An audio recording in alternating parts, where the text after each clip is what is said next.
Jelas. Dan saya bawa cerita orang yang buat taik dalam negara kita. Orang yang buat taik dalam negara kita sekarang ini sudah pandai menunding jari seolah dia kata ini semua salah kerajaan Pakatan Harapan, salah kerajaan Muhyiddin Yassin. Tapi hakikat sebenar, dia inilah pembuat taik yang paling besar. Dan Genting Hong Kong itu mendapat dana 2.5 bilion pinjaman tanpa cagaran, tuan-tuan. Daripada siapa? Daripada dia sewaktu dia menjadi Perdana Menteri. Siapa ni? Najib Tun Razak. Kalau kita tengok Genting itu, Genting Berhad itu, siapa shareholder Yayasan Noah itu adalah atuk kepada Najib. Jangan kita tak tahu, Yayasan Noah itu dimiliki oleh Datuk Najib Tun Razak. Ini fakta. Boleh cek sendiri, cek Yayasan NOH, Yayasan Noah, siapa punya? Apa fungsi Datuk Najib di dalam Genting dahulu? Shareholder bagaimana? Bagaimana Genting, sejarah Genting itu? Baca buku Lim Gotong, baca buku pengasas kepada Genting, baca buku dia, The Memoir. Bagaimana dia dapat Genting itu atas bantuan siapa? Baca. Jangan jadi bangsa yang malas membaca. Kita baca. Kemudian bila dia dah buat taik, dia kata hutang 1 trilion taniah Guan Eng abah kau atuk. Dia kata macam tu. Dia kata bahawa ini semua salah Guan Eng, ini semua salah abah kau, ini semua salah Mahathir. Hutang tu jadi 1 trilion. Bukan salah aku. Aku tak buat hutang 1 trilion. Aku hanya buat hutang 686.8 bilion. Kalau kita belajar bundar itu 700 bilion, tuan-tuan. 300 bilion lagi nak pergi 1 trilion zaman dia memerintah. Dia kata pada tahun 2017 hutang tu 686.8 bilion. Kemudian Kerajaan Pakatan Harapan umum 1.002.9 bilion. Kenapa dia umum 100.29 bilion? Kerana Najib tidak mengumumkan. Najib tidak mengumumkan. Dia kata hutang yang dijamin oleh kerajaan. Hutang yang dijamin oleh kerajaan tidak diumumkan oleh Najib. Sebaliknya dia hanya umumkan hutang direct, hutang langsung. Sedangkan guarantee by government itu juga adalah bentuk hutang. Kalau kita tengok kat sini, dia kata jumlah itu mengambil kira hutang yang dijamin kerajaan oleh GLC setakat suku 2017. Bagaimanapun angka rasmi hutang kerajaan yang dikeluarkan oleh negara adalah 700 bilion. Dengan hutang yang dijamin kerajaan pula 238 bilion. Kalau kita campur ini tuan-tuan, tak nak sampai 1 trilion. Dan dia tidak pernah menafikan bahawa hutang jaminan kerajaan berjumlah hampir 300 bilion itu. Najib tidak pernah menafikan. Itu perkara pertama yang kita harus sedar. Dan kedua, kita kata 680 bilion dia mengakui berlaku pada zaman dia. Campur 280 bilion hampir 1 trilion. Hutang yang dia tak pernah nafikan ada berlaku. Dia tidak nafikan. Cuma dia kata hutang direct sekarang ini berlaku zaman ini. Zaman Ismail Sabri memerintah, zaman Muhyiddin Yassin memerintah. Itu dia sendiri cakap. Dan masa Ismail Sabri memerintah, yang memerintah bersama Muhyiddin Yassin, semasa Muhyiddin Yassin memerintah, yang memerintah bersama Muhyiddin Yassin adalah UMNO itu sendiri. Najib berada di dalam kerajaan itu sendiri. Jadi Najib secara tidak langsung juga bertanggungjawab dengan hutang tersebut. Kalaulah kita kata Pakatan Harapan berhutang daripada 700 bilion yang Najib dah buat, katalah daripada 700 ada balance 300, katakanlah Pakatan Harapan 100 bilion, Muhyiddin buat 200 bilion, Pakatan Harapan baru buat 100 bilion, engkau buat 700 bilion. Isi dia cara dia nak kelirukan rakyat seolah-olah Pakatan Harapan yang jadi 1 trilion. Tuan-tuan, hanya yang bodoh je yang akan faham macam tu. Pakatan Harapan jadikan 1 trilion. Engkau dah buat 800 bilion. Engkau dah buat 900 bilion. Dia cuma tambah 100 bilion itu dia jadi 1 trilion. Tapi yang jadikan 900 bilion, 800 bilion, 700 bilion itu engkau. Jadi sekarang kau nak tampak taik ke muka orang, sebenarnya taik tu taik kau sendiri. Kebodohan tu kebodohan kau sendiri. Itu yang dia, hanya mereka yang bodoh piang.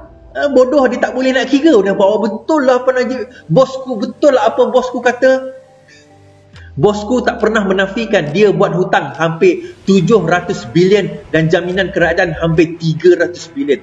Itu sahaja sudah mencapai 900 bilion ringgit. Itu saja sudah mencapai 900 bilion ringgit. Dan akhirnya apa yang berlaku tuan-tuan dan puan? Kita dapat tahu hari ini bahawa satu syarikat apa? Syarikat Genting Hong Kong rupanya telah mendapat pinjaman daripada 3 bank Malaysia. Pinjaman daripada 3 bank Malaysia pada zaman Najib memerintah.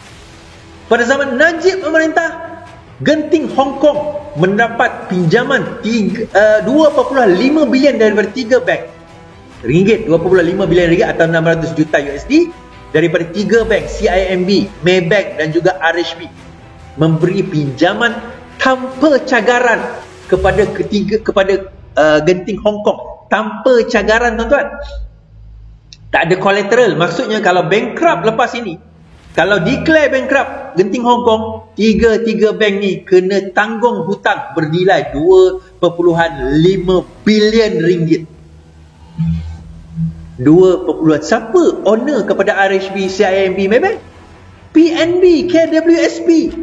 Jadi sekarang ni PNB, KWSP ni melabur dalam syarikat yang bagaimana? Kalau kita tengok Genting Hong Kong ni siapa, syarikat apa tuan-tuan? Sebelum kita tengok Genting Hong Kong ni syarikat apa, kita baca kenyataan Datuk Seri Anwar Ibrahim mengenai perkara ini. Kita baca kenyataan Datuk Seri Anwar Ibrahim. Saya besarkan sikit. Kita baca kenyataan beliau. Dia kata, alamak, sorry.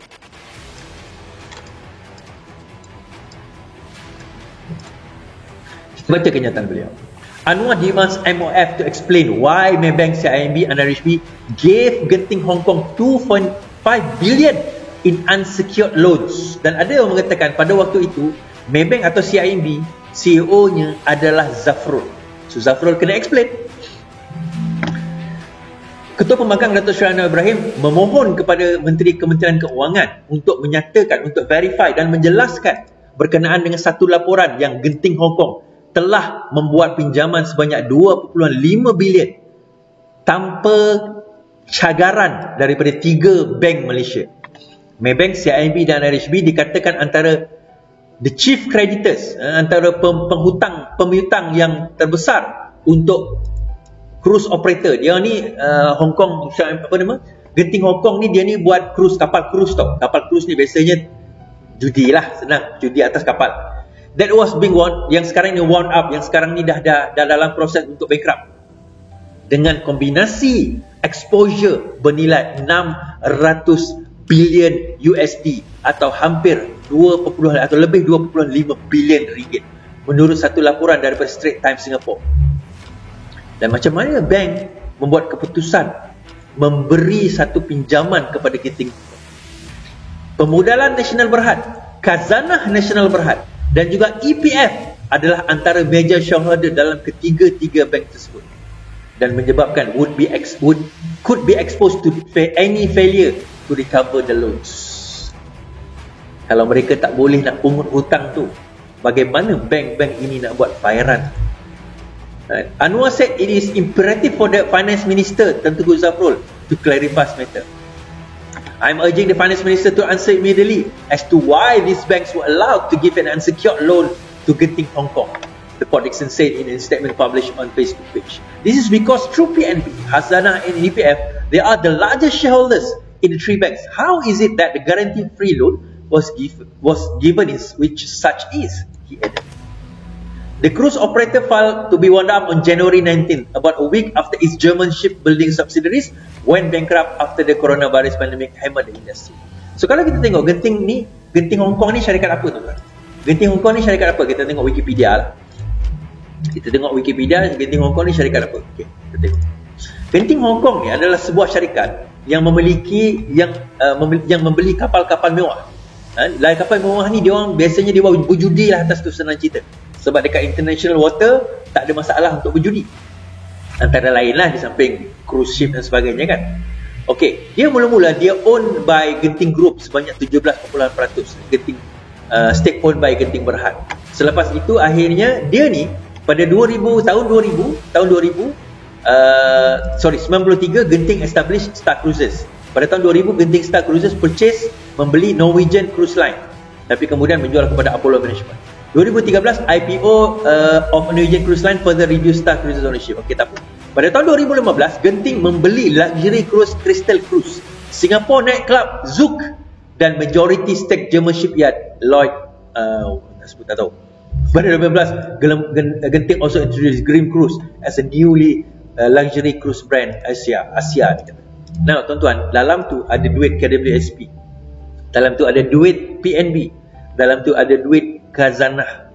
Di dalam ketiga-tiga bank tersebut bagi pinjaman, ambil untung daripada situ. Saya nak tanya mufti-mufti, orang-orang PAS dan sebagainya, ustaz-ustaz, tok guru, halal ke haram duit itu, tuan-tuan? Halal ke haram duit itu? Itu dalam mana? Syariah compliance tak syariah compliance? Ya, memang dia bagi pinjaman, tapi interest dia, principal dia, dan sekarang ini exposure itu. Pendedahan ini, tuan-tuan, kalau kita tengok tahun bila perkara ini berlaku?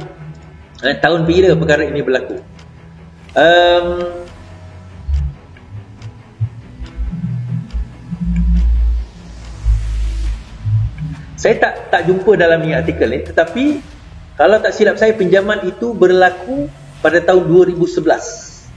Kalau tak silap saya, kena cek balik. Ada tadi saya baca artikel, glance through artikel 2011, tapi mungkin boleh dibetulkan. Namun begitu dia berlaku pada zaman siapa, tuan-tuan? Siapa yang memerintah? Perdana Menteri. Pada waktu itu siapa? Kalau bukan Najib Tun Razak, yang konon-kononnya tadi suci, berlagak suci. Undang-undang kanda yang tulis, kanda boleh padam.